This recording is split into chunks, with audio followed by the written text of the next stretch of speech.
Here's our MAC 15 chainsaw. She's in pretty good original shape. We just painted the fuel tank and the bar black. Everything else is original paint.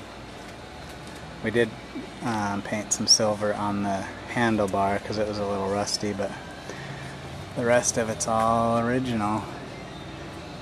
So yeah, it's a pretty nice saw. Let's see if she'll start up.